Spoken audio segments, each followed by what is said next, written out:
Okay, thank you for joining me today on Tennis Volley Talk with Brian Danielson.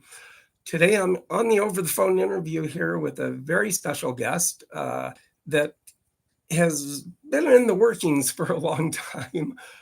And he's used to be a child star actor. He's a writer, producer of film and TV, actually did and starred in and produced and co-wrote with his brother, which is a tennis player too, but and then he's also was on the ATP tour. And today, welcome on my podcast, Vince Van Patten. How are you today? Hey, Brian, I'm good. Very good. I'm driving to Las Vegas right now, going to a poker thing, but I am very good. How are you doing? Well, I'm doing very good. I just kind of getting into the part of it as far as when you were growing up. I know that probably coming from an athletic family, or because your older brother, I think Niles, he was in tennis and got you started in tennis. Did you just kind of naturally pick up the tennis game, and when did the bug really hit you about, hey, I could go further with this? Yeah, when we came to California in 1969, I was about 12 years old, and we started playing every day at Point Center Park because my parents played there, and we just tagged along, and we started loving the game. Myself and my brother Nels, we were never taught. We never had any lessons. We just kind of were good athletes and kind of picked it up and were competitive. And then my father said, "Hey, would you guys like to go into a junior tournament?" We said, "Okay, sure." And got started in junior tennis in Southern California. And the rest is just got better and better and more competitive, and played all those years. Oh well, and then plus being able to then kind of take it further as far as getting into the ATP tour and making it as high as you did. I mean, up to 26 in singles and playing doubles then too on the ATP tour. That's just crazy, and playing for 10 years on the tour too. Yeah, I mean, I never expected to become a pro. No one thought I had a shot. I mean, I didn't even make the national 18s. I wasn't, hardly ranked Southern California junior. But I started lifting weights and getting stronger, and I just got tired of losing. And I kind of figured out how to get better, and I took my beats, but then I started to win. It was like a miracle. And so I broke out. I was the ATP Rookie of the Year in 1979. I beat McEnroe. I beat every top 10 player in the world, about 20 different wins. I won the Seiko in Japan, the largest indoor tournament in the world, beating McEnroe. So it was like a dream come true. I loved the game. Retired after about 10 years. Now I'm into pickleball, believe it or not. I'm the number one player in the world for my age in pickleball. Oh, that's right. Getting into pickleball, and that tennis and everything kind of progresses into pickleball. But of all things, being number one in the ATP and the AARP. Oh my gosh, we're that old to belong to AARP now. Oh my gosh. Yeah, that's right. We do. But listen, it's great. Oh, tennis. After a while, you're off the circuit. You go, okay, well, there's nothing to get up for. There's no prize. But pickleball's created a whole new life for me because it makes me competitive again. And, I'm traveling with the circuit, and there's a little money. It's not about the money. It's just, Yeah. So it's a wonderful sport to transition into. Oh, I'm sure. Have you come across Jack Sock yet? Yeah, I know Jack, and I see him out there all the time. Cool. Play, and he's terrific. Yeah, he has a lot of natural ability there. Actually, I'm driving to Vegas, and I'm going to play some pickleball with Andre Agassi. Oh my gosh, really? Yeah, he loves it. He's just as competitive as me, and so it's really fun. Oh my gosh. Well, be sure and mention that you're on my podcast so they can watch my podcast. Hint, hint. Absolutely. So one way to try to get my podcast out there in front of other tennis pros at one time, so.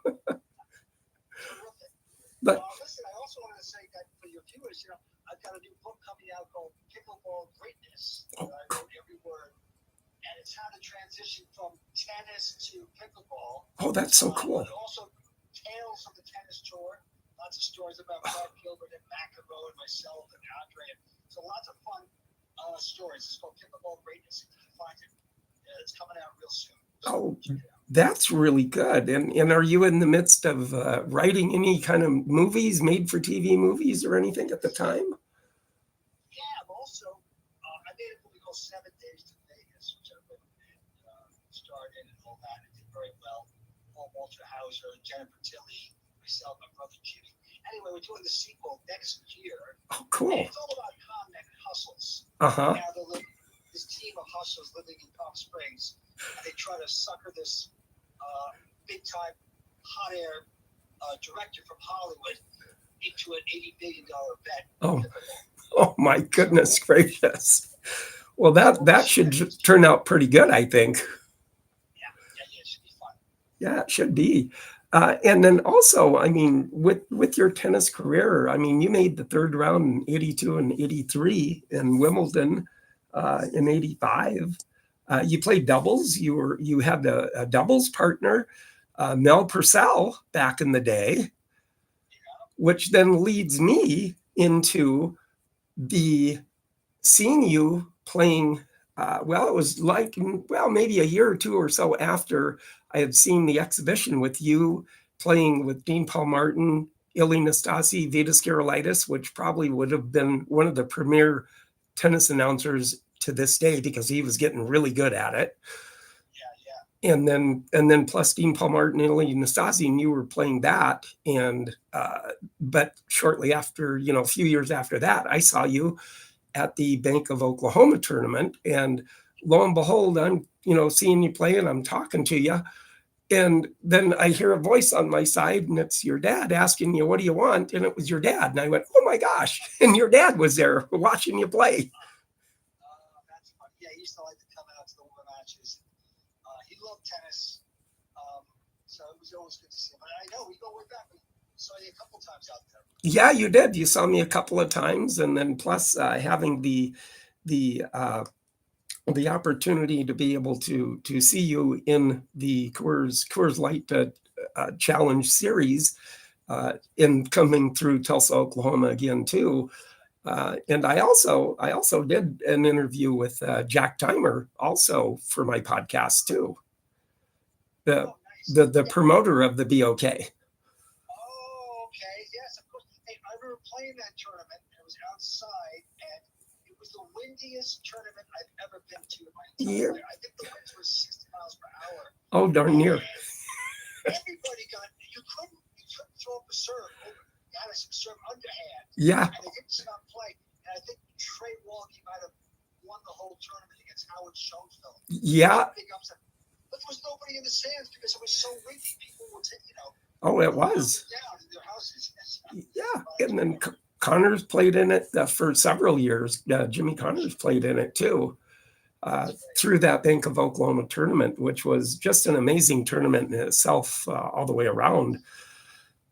With that, but it's just amazing to have, to be able to, and I'm so glad that I was able to, get an opportunity to be able to pique your interest and to be able to be on a tennis podcast with me, because of the fact that I kind of mentioned I did know you, and I mentioned some things that you would remember. So that's hopefully why you got back to me on that.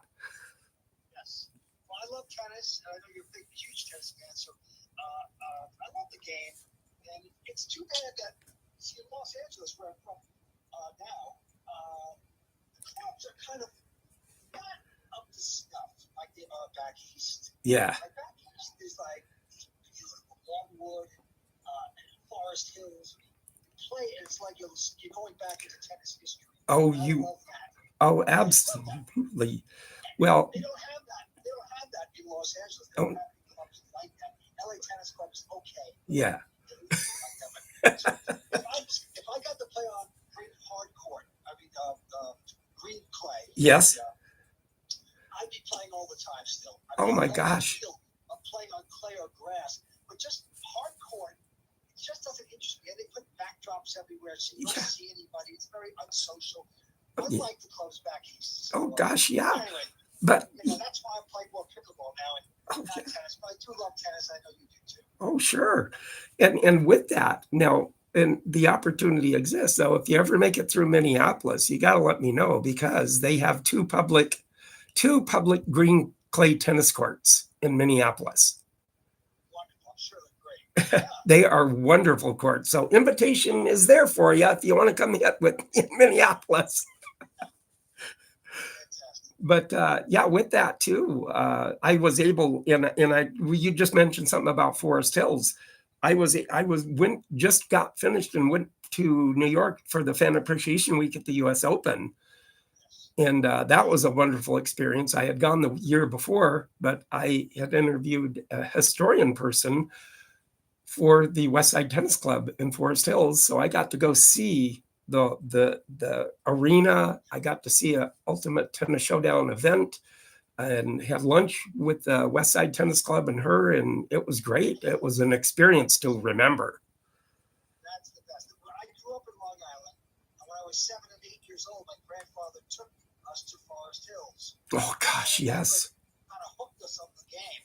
And back then, there was not the crowds. There weren't these big crowds, so like you'd walk up to an outside court, and I remember Billie Jean King was playing, and we were just little Long Island kids, and the ball would like go to the sideline, and you'd actually take your hand over the fence, and we would steal the ball from Billie Jean King. Oh gosh, yeah. Just started chasing us. Come back here, come back here. So I have like fond memories of that beautiful club. Oh, absolutely. Years later, I played the Tournament of Champions there. Uh-huh. In fact, Yvonne Lendl and myself got to the final or won it. Oh my.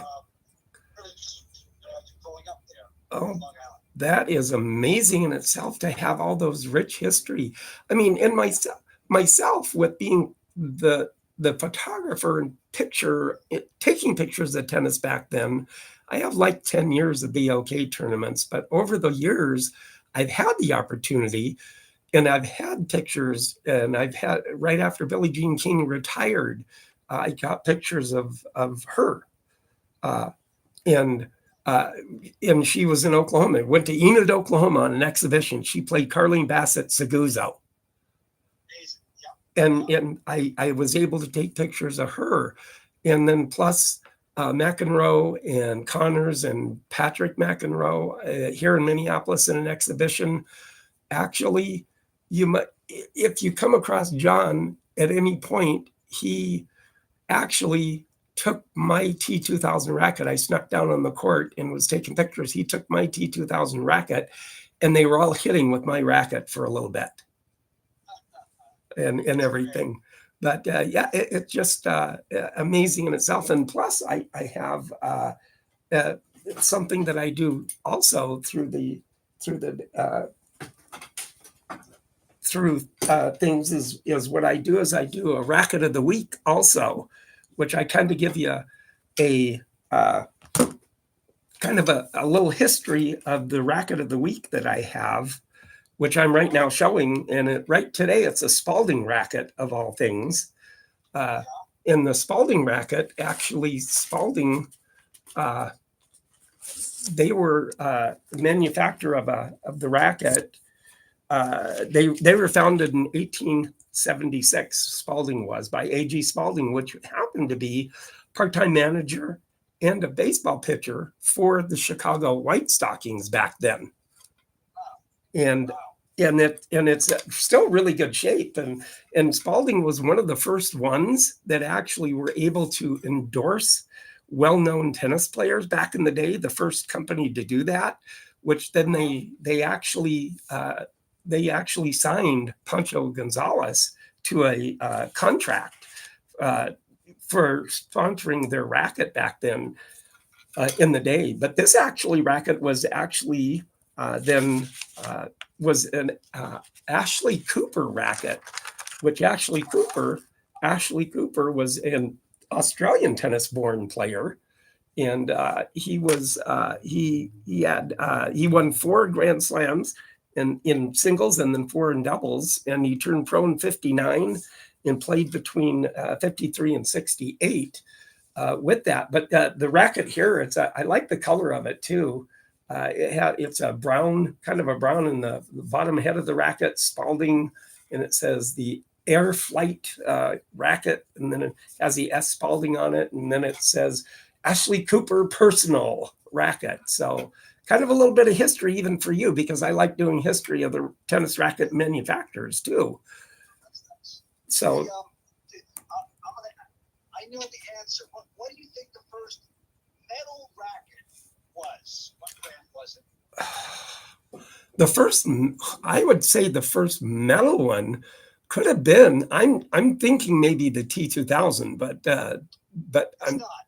It isn't. See, I went to Forest Hills in 66 or 67. And they came out with a thing. All of a sudden, one of the shops there, they said, there's a metal racket coming out. And so everybody was gathered around. It was called the TENSOR, TENSOR. Oh, really? And it was a 10, and I said, I gotta get this Tensor racket. It's unbelievable. And I did, and the thing was, it was metal, and it would always crack right in the middle. Oh my So God. it was just not good. I mean, people played it, but it cracked. But that was the first one. Oh my And then goodness. from there they went on. Yeah. But, I feel privileged that I have that T2000, and even with autographs on it from Patrick and John and Jimmy Connors, I have an autograph on it, and all those guys that I had signed that. And even I got Jim Courier's autograph on the cover of my T2000 racket too. So yeah. I'm kind of fortunate to get all those guys. Sure. Hey, the T2000 was unplayable. Anybody but Jimmy Connors. That's true. It was an awful racket. It was like a trampoline. It was. I don't know how he did it. He got used to it and was so great with it. Oh, I don't think anybody else ever could play with that thing. I don't think so either. I mean, he had to take one off the wall and win Wimbledon against John on it one time. That's right. That's right. And everything, but it's just so amazing though to have that tennis knowledge and everything from you, and getting the opportunity to be able to talk to you and but like I said, be sure and mention you come across John and Andre, and just let them know that you're on my podcast. Let them watch the podcast, Tennis Volley Talk on YouTube. Okay, I play pickleball now with John. I just played with him a month ago at an exhibition. Oh, that must be cool too. He might remember the Minneapolis thing when he picked up a T2000 racket. He might remember that still. I'll mention it to him, and it's a pleasure talking to you. And keep it going, and let me know when you have a copy put together. I'd love to hear it. Oh yeah, it'll be on YouTube, and you can hear it within the next couple of days. If you're driving back, you'll hear it on iHeartRadio. You can pull it up, Tennis Volley Talk too. And then it's on YouTube, and you'll be able to see it on YouTube then too. All right. So, sounds good. but I will also, like I said, open invitation to come play in Minneapolis in the public clay courts in Minneapolis anytime you want. And I do have a few pictures I'll text to you or send you that can reminisce over the exhibition with Nastasia and Dean Paul Martin too. Sounds good. All right. All right, Brian. I so appreciate you let me have the opportunity to talk to you, Vince, and I so appreciate and mention my name, get my name out there. So I'm just so I can grow my podcast in a better way then too. Okay, you got it. All right. Thanks again. Thank you again, and you have a great day, and have a good time in Vegas. Okay, thanks. Bye-bye. Well, that was Vince Van Patten, the one and only, that I was able to get and talk tennis with him too, and mention things that I've been in. I've seen him, and he remembers what I did there with the exhibition there, and playing in the OK tennis tournament in Tulsa, Oklahoma. So that was a wonderful interview. It was great to talk to him, and I'm just a privilege to be able to have Vince Van Patten be on my podcast. So he might mention it to Andre, and they might look at it and listen to it. Who knows? But I hope so. So I appreciated everything that he had to say, and it was just a great interview. I really liked doing it.